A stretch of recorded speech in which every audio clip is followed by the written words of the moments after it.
त्यांनी व्हिडिओ हा शेवटपर्यंत बघत राहा। तर यामधील पहिला प्रश्न बघा, रिकामी जागा बेटांचे मिळून आजचे मुंबई शहर बनले आहे। तर 7 बेटांचे मिळून आजचे मुंबई शहर बनले आहे। तर हा मुंबई जिल्ह्यामध्येच नाही तर इतर जिल्ह्यामध्ये सुद्धा प्रश्न विचारलेला आहे की मुंबई शहर किती बेटांचे मिळून बनले आहे। तर 7 बेटांचे मिळून मुंबई शहर बनले आहे। नंतरचा प्रश्न आहे, कुलाबा या बेटाचे पूर्वीचे नाव काय होते? तर कुलाबा या बेटाचे पूर्वीचे नाव हे कोळभाट असे होते। नंतरचा प्रश्न आहे, राजा भीमदेव याची राजधानी असलेले मुंबईतील बेट कोणते होते?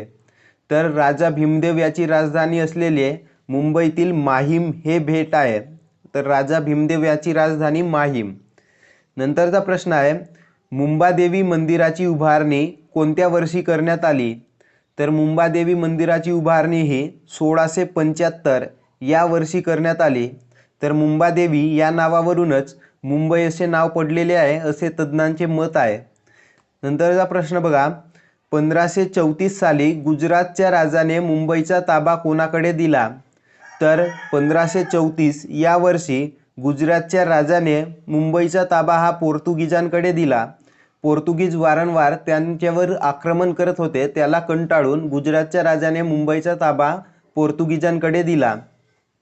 नंतरचा प्रश्न आहे, पोर्तुगीजांनी मुंबई इंग्रजांना आंदण म्हणून कोणत्या वर्षी दिली?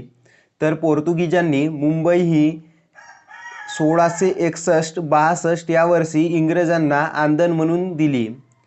नंतरचा प्रश्न आहे, रिकामी जागा यांना आधुनिक मुंबईचे शिल्पकार असे म्हटले जाते। तर महत्त्वाचा प्रश्न आहे, जेरॉल्ड अँजियर यांना आधुनिक मुंबईचे शिल्पकार असे म्हटले जाते। नंतरचा प्रश्न, कोणत्या वर्षी चार्ल्सने मुंबई ईस्ट इंडिया कंपनीला भाड्याने दिली? तर 1668 या वर्षी चार्ल्सने मुंबई ईस्ट इंडिया कंपनीला भाड्याने दिली। नंतरचा प्रश्न आहे, रिकामी जागा नंतर स्वतंत्र मुंबई प्रेसिडेन्सी इलाका स्थापन करण्यात आला। तर 1818 या वर्षानंतर स्वतंत्र मुंबई प्रेसिडेन्सी इलाका स्थापन करण्यात आला। नंतरचा प्रश्न आहे, मुंबई नगरपालिकेची स्थापना कोणत्या वर्षी करण्यात आली? तर मुंबई नगरपालिकेची स्थापना ही 1865 या वर्षी करण्यात आली। नंतरचा प्रश्न आहे, रिकामी जागा साली मुंबई रेल्वे वाहतुकीस सुरुवात झाली। तर मुंबईमध्ये रेल्वे वाहतुकीस सुरुवात ही 1853 या वर्षी करण्यात आली। महत्त्वाचा प्रश्न आहे। नंतरचा प्रश्न, ग्रँड मेडिकल कॉलेजची स्थापना कोणत्या वर्षी करण्यात आली? तर 1845 या वर्षामध्ये ग्रँड मेडिकल कॉलेजची स्थापना मुंबई या ठिकाणी करण्यात आली। नंतरचा प्रश्न आहे, 1942 साली भारत छोडो अशी घोषणा मुंबईतील रिकामी जागा येथून देण्यात आली। तर 1942 या वर्षी गवालिया टँक मैदान या ठिकाणाहून भारत छोडो अशी घोषणा करण्यात आली। नंतरचा प्रश्न आहे, मुंबई शहर जिल्ह्याचे क्षेत्रफळ किती चौरस किलोमीटर आहे? तर 157 चौरस किलोमीटर इतके क्षेत्रफळ मुंबई शहर जिल्ह्याचे आहे, सर्वात कमी क्षेत्रफळ। नंतरचा प्रश्न, मुंबई शहर जिल्ह्यात किती तालुके आहेत?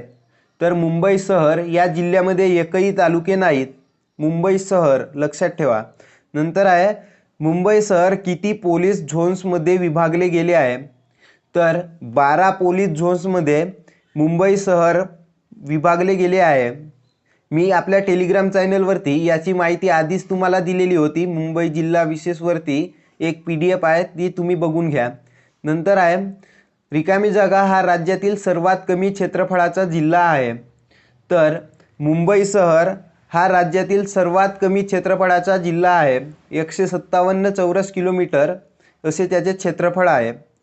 नंतरचा प्रश्न, मुंबई शहर व मुंबई उपनगर जिल्ह्यातील स्थानिक कारभार पाहणारी एकमेव नागरी स्थानिक स्वराज्य संस्था म्हणजे बृहन्मुंबई महानगरपालिका होय। मुंबई शहर आणि मुंबई उपनगर जिल्ह्यातील स्थानिक कारभार पाहणारी एकमेव नागरी स्थानिक स्वराज्य संस्था बृहन्मुंबई महानगरपालिका। नंतरचा प्रश्न आहे, कोणत्या वर्षी मुंबईचे बॉम्बे हे नाव बदलून मुंबई असे करण्यात आले? आधी बॉम्बे नाव होते आणि 1996 यावर्षी त्याचे नाव बदलून मुंबई असे करण्यात आले? नंतरचा प्रश्न आहे, मुंबई महानगरपालिकेची सध्याची रचना मुंबई महानगरपालिका अधिनियम रिकामी जागा प्रमाणे आहे. तर मुंबई महानगरपालिकेची रचना ही मुंबई महानगरपालिका अधिनियम 1988 याप्रमाणे आहे. 1988. नंतरचा प्रश्न, मुंबई महापौरांचा कार्यकाल किती वर्षाचा असतो? तर मुंबई या ठिकाणील महापौरांचा कार्यकाल हा 2.5 वर्षाचा असतो. नंतरचा प्रश्न आहे, मुंबई महानगरपालिकेत लोकनियुक्त नगरसेवकांची संख्या किती आहे? तर मुंबई महानगरपालिकेत लोकनियुक्त नगरसेवकांची संख्या ही 227 इतकी आहे. नंतरचा प्रश्न, मुंबई महानगरपालिका किती वार्डात विभाजित करण्यात आलेली आहे? तर मुंबई महानगरपालिका ही 24 वार्डामध्ये विभाजित करण्यात आलेली आहे. नंतरचा प्रश्न आहे, मुंबई महानगर स्थानिक विकास प्राधिकरण ज्यालाच MMRDA असे म्हटले जाते, याची स्थापना कोणत्या वर्षी करण्यात आली? तर मुंबई महानगर स्थानिक विकास प्राधिकरण याची स्थापना 1975 या वर्षी करण्यात आली. नंतर आहे, MMRDA च्या पदाधिकारी समितीचे अध्यक्ष कोण असतात? तर MMRDA च्या पदाधिकारी समितीचे अध्यक्ष हे राज्याचे मुख्यमंत्री असतात आणि सध्या उद्धव ठाकरे हे याचे अध्यक्ष आहेत. नंतरचा प्रश्न आहे, MMRDA च्या अंतर्गत ट्रक टर्मिनल कोठे आकारास येत आहे?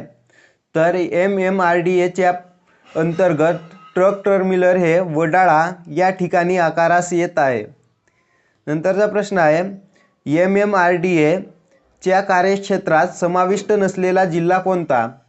तर MMRDA च्या कार्यक्षेत्रात मुंबई शहर, मुंबई उपनगर तसेच ठाणे हे जिल्हे समाविष्ट आहेत. तर रत्नागिरी हा जिल्हा यामध्ये समाविष्ट नाही. नंतर आहे, MMRDA अंतर्गत रिकामी जागा महानगरपालिका व नगरपालिका क्षेत्र येतात. तर 8 महानगरपालिका व 9 नगरपालिका हे क्षेत्र MMRDA च्या अंतर्गत येतात. नंतरचा प्रश्न बघा, मोनोरेल प्रकल्पाची सुरुवात MMRDA ने कोणत्या वर्षी केली? तर मोनोरेल प्रकल्पाची सुरुवात ही 2008 या वर्षी MMRDA ने केली. नंतरचा प्रश्न आहे, माडाची स्थापना कोणत्या कायद्याने झाली? तर माडाची स्थापना ही 1977 च्या कायद्याने करण्यात आलेली आहे. नंतर आहे, मुंबई शहर पोलीस कायदा कोणत्या वर्षी अस्तित्वात आला? तर मुंबई शहर पोलीस कायदा हा 1902 या वर्षी अस्तित्वात आला. नंतरचा प्रश्न बघा, नवी मुंबई पोलीस कायद्याने मुंबई पोलीस महाराष्ट्र पोलीस दलात समाविष्ट झाले. तर हा कायदा कोणत्या वर्षी अस्तित्वात आला? तर हा कायदा 1951 या वर्षी अस्तित्वात आला. यानुसार नवी मुंबई पोलीस महाराष्ट्र पोलीस दलामध्ये समाविष्ट करण्यात आले. नंतर आहे, बेस्ट प्रशासनाच्या अंतर्गत वाहतूक व रिकामी जागा या 2 महत्त्वाच्या सुविधा प्रदान केल्या जातात. तर बेस्ट प्रशासनाच्या अंतर्गत विद्युत पुरवठा या अंतर्गत वाहतूक व विद्युत पुरवठा या 2 महत्त्वाच्या सुविधा प्रदान केल्या जातात. नंतर आहे, बृहमुंबई जिल्ह्याचे विभाजन होऊन मुंबई शहर व मुंबई उपनगर असे 2 जिल्हे कोणत्या वर्षी अस्तित्वात आले? तर 1990 या वर्षी बृहमुंबई जिल्ह्याचे विभाजन होऊन मुंबई शहर व मुंबई उपनगर असे 2 जिल्हे अस्तित्वात आले. नंतरचा प्रश्न आहे, बृहमुंबई क्षेत्रांतर्गत एकूण किती लोकसभा मतदारसंघ आहेत? तर बृहमुंबई क्षेत्रांतर्गत एकूण 6 लोकसभा मतदारसंघ आहेत.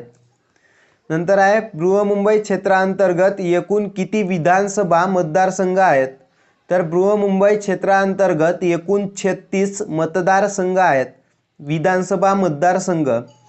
नंतर आहे, खालीलपैकी कोणता विधानसभा मतदारसंघ उत्तर मुंबई लोकसभा क्षेत्रात येत नाही? तर पर्यायांपैकी गोरेगाव हा विधानसभा मतदारसंघ उत्तर मुंबई लोकसभा क्षेत्रात येत नाही. नंतर आहे, खालीलपैकी कोणता विधानसभा मतदारसंघ वायव्य मुंबई लोकसभा क्षेत्रात येत नाही? तर मुलुंड हा विधानसभा मतदारसंघ वायव्य मुंबई लोकसभा क्षेत्रात येत नाही। नंतर आहे खालीलपैकी कोणता विधानसभा मतदारसंघ ईशान्य मुंबई लोकसभा क्षेत्रात येत नाही? तर कांदिवली,